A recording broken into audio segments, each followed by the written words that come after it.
Every parent knows what it's like, as you do, know, to say to a child when they ask, well, why do I have to do it? To say, because I said so. And that has implications Yeah. for our word, Hebrew word, Talmud Yes, today.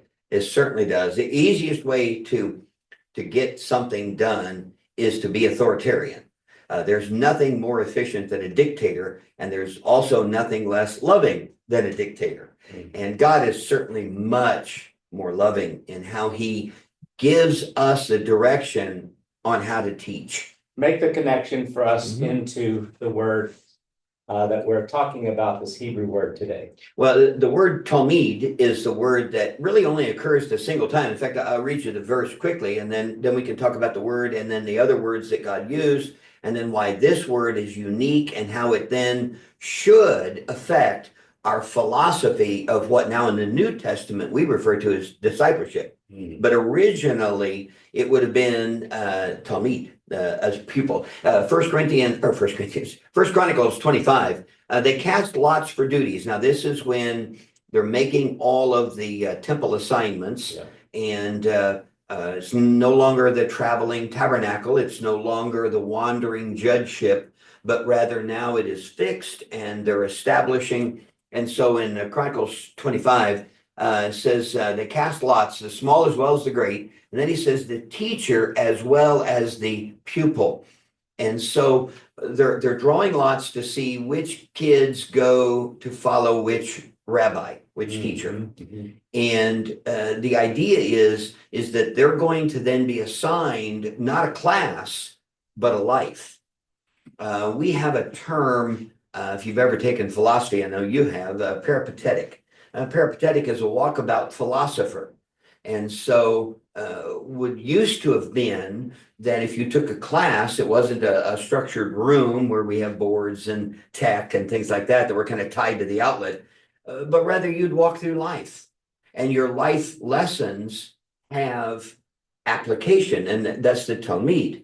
Actually, the word Talmud is from this word. Lamad is the Hebrew word for instruction. And so Talmud becomes the body of instruction. And the Mishnah was a recitation of the law, and Gemara were the ordinances that went along with that. And so together they made up the Talmud. And Talmud then is the pronunciation of what it is to be a pupil.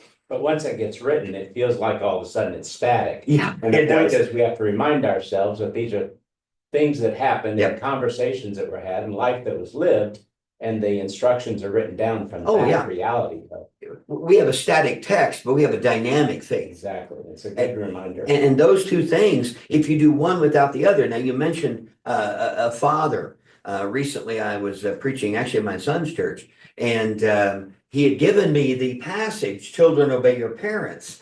And I was teasing. I said, "You want me to tell everybody you did? Is that the..." But anyway, Josh is a great pastor now. He's faithful, serving the Lord. Anyway, I shared the passage of fathers, do not provoke your children to wrath. And then he gives two instruction, not just one. He says, give them the discipline and the instruction. So the discipline is what to do. And paideia is actually the word that is used there, like a pedagogue. But the other word in Greek that is used is nouthesia, which means place it in their mind, histemi and neuro. And so set it in their mind. And so a Talmud, a rabbi, was to walk with the students, showing them and then telling why, because one day he wouldn't be there. And what would remain, because our tasks change. I mean, things change all the time. And so I can't just give Josh or the other pastors that I've been a mentor with, I can't just tell them what to do, because I'm not going to be with them one day. They're going to be faced with counseling. They're going to have a funeral. They're going to have a tough verse, and I'm not going to be sitting next to them. So I need to have given with clarity why, because that's the tool they will use to unpack their context. The best of thinking, the best of discipling, moves beyond simply the application Mhm. or the rote instruction. But your point is that it moves into deep into let me help you think like I think, Mhm. or like Jesus would think. Right. And or Yahweh would think, and as a result of that, then they are able to make the applications for themselves, and that happens through Oh, real life. And it's that is real damaging life. for our Western discipleship Yes. Well, we think models where we think of buildings, et cetera, et cetera. we do. We think of a discipleship as a book. We think of it as a curriculum. And it is that, but it's much more than that. You can show somebody how to do something, but they don't really own it until they do it.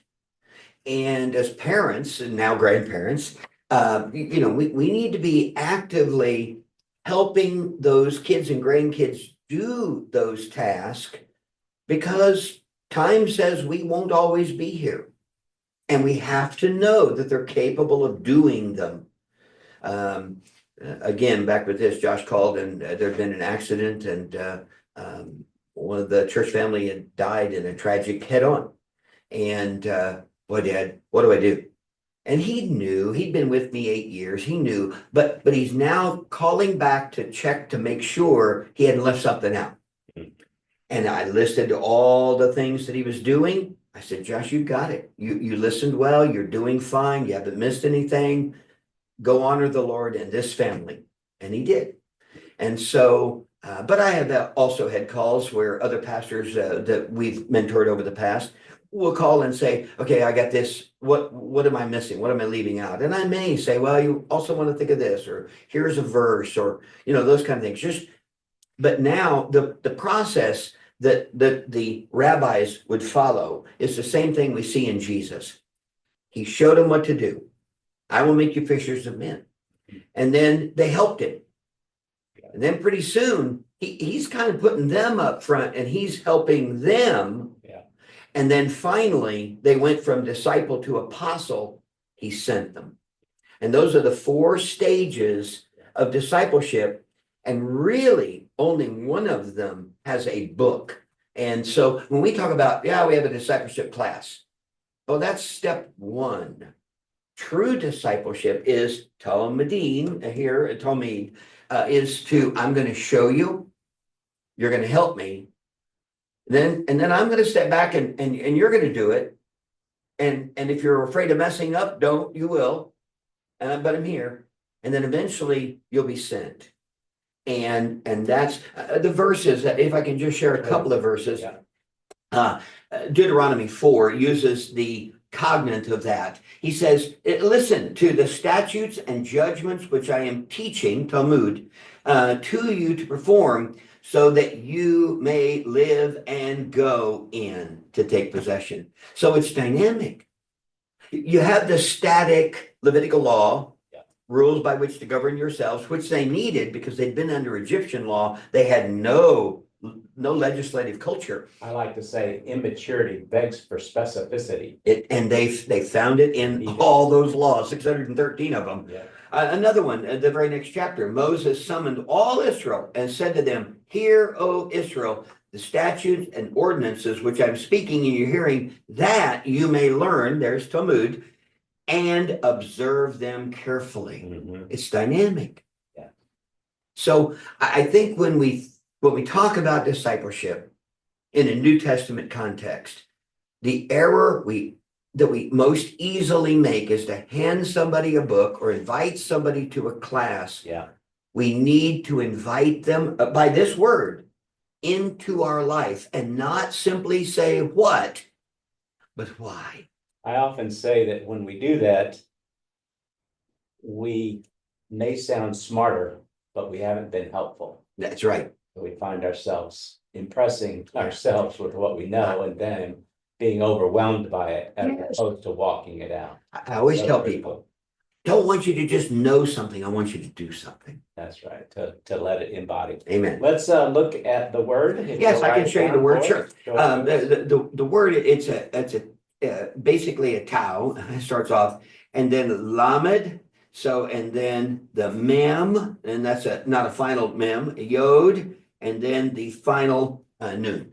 Let's be people of Talmud, People. apprentices. Apprentices, not just students. All right, our word for today, our Greek word is for the word to forgive. Yes, apemi is actually kind of a compound word. Most words that are built in Greek have a preposition prefix, so apo, like opposite, something that is away, and then eimi, which is their verb of being, its existence, is normally what we are. And so aphemi is it is away. And so it means to forgive. Let's look at that. Sure. Means to forgive and truly when it is something that isn't a person. A person can just leave, and they use the same term. Somebody goes out of a room, it's aphemi, they've left the room. But if you're talking about a debt, a burden, guilt, several different things that are more characteristic, they use the same term, but it means something that is to be borne away. The classic verse that everybody knows is 1 John 1:9. If we confess our sin, he is faithful and just to forgive our sin, aphemi, and cleanse from all unrighteousness. That's the word katharitzo. I may do that one day as well. Offline, you were talking about the two goats, which I think illustrates that. Beautiful illustration. The word comes up in the Septuagint, which is the Greek translation of the Hebrew done 250 BC. And they use this term, and it's in Leviticus 16, and it talks about forgiveness. But when God tries to illustrate divine forgiveness, it can't be captured by a single sacrifice. And so on the Day of Atonement, Yom Kippur, they would bring two goats, and the priest would lay his hands and confess on each goat, but one goat would be offered as a sacrifice, and just like any other lamb or ox or dove or any of those, but the other goat is known as the Azazel, the goat that is sent away. And it typifies the two aspects of redemption. Our payment for sin made by Christ. We just had Easter. Our payment for sin by Christ on the cross. But it also talks about the canceling of debt and the goat that is sent away, never to be seen again. And so that absent goat is represents our sin being deeper than the deepest sea, higher than the highest sky. The psalmist, interestingly, we think of the ancient world not being all, we're so much smarter. We're not. It is so interesting that our sin is as far as the east is from the west. He didn't say north and south, because if you'd have gone north, once you cross the pole, you're going south again. But if you started east, you can go east until you're dead and never, ever have to go west around. And so God is so smart. We just keep figuring that out. Do you have a contemporary illustration that would illustrate this idea? It's really interesting when you talk about forgiveness, and this word, by the way, like I said, it's common usage just to leave the room, but the different forms of it, more than a third of the time, it is directly forgiveness of sin, but it's not just the one payment of sin. It's the absence of sin. I meet with a group of men for breakfast, and one of the guys very generously snuck away and paid our bill. And so when I went up front to get my ticket and pay my bill, the gal up there said, well, you have no bill. And I said, well, I know my food wasn't free. No. She said, you have no bill. It's already been covered before I could give you. So you have no bill. And I said, oh, I really ought to pay him back. Can you give me a receipt? And she said, no, I can't give you a receipt. You had no bill. And but suddenly I realized she didn't mean to. But that was redemption. When Christ paid my sin, aphemi, when he paid my sin, you see, if I go to pay my electric bill, they give me a receipt. That receipt forever reminds me I had a bill. Right. That is not what Christ did.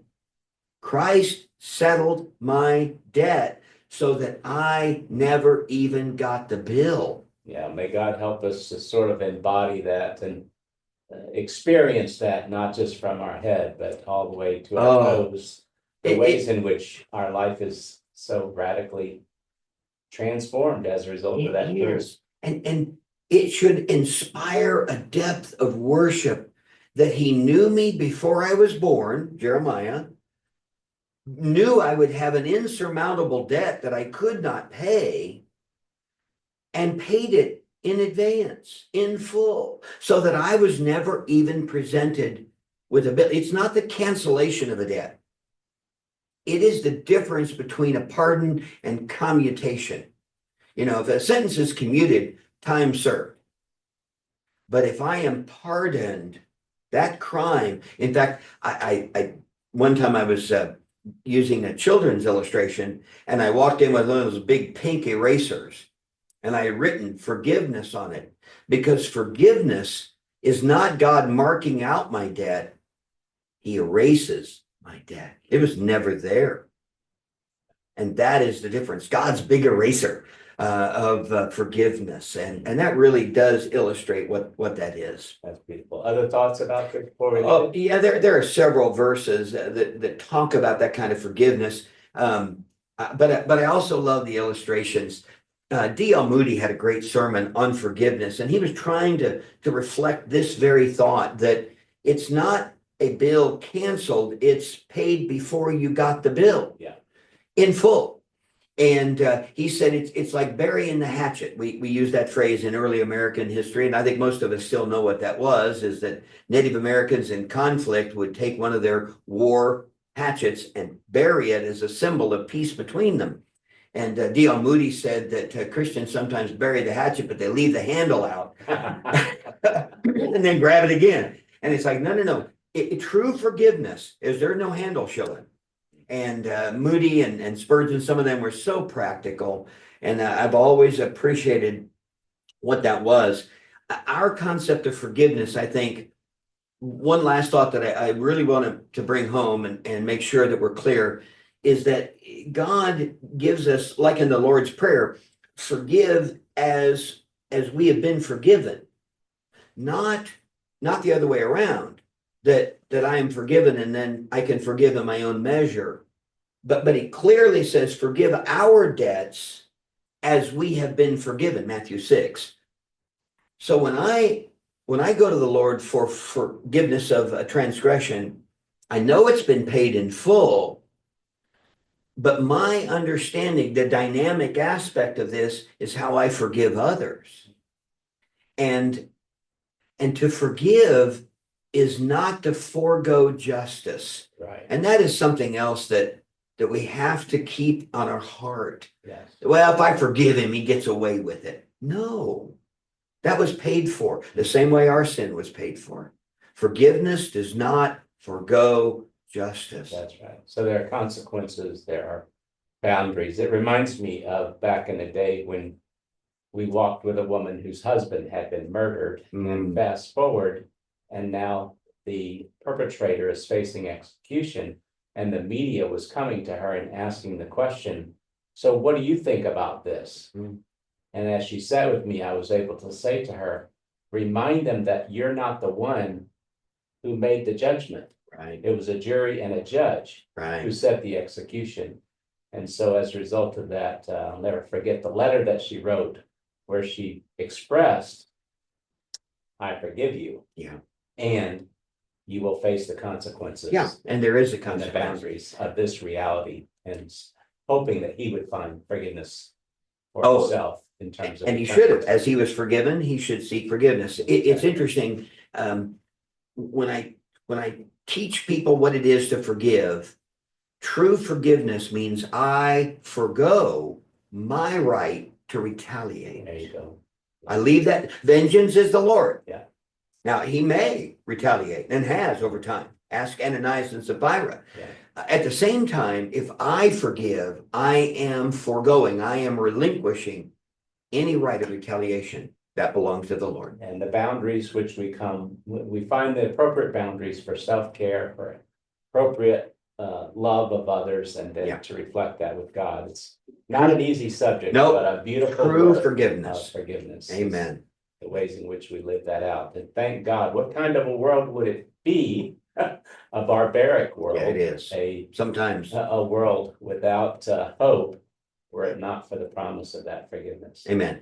Amen. Thank you for this word. Yes. Again, the word is Aphemi, to be sent away. And that's how God does our sin.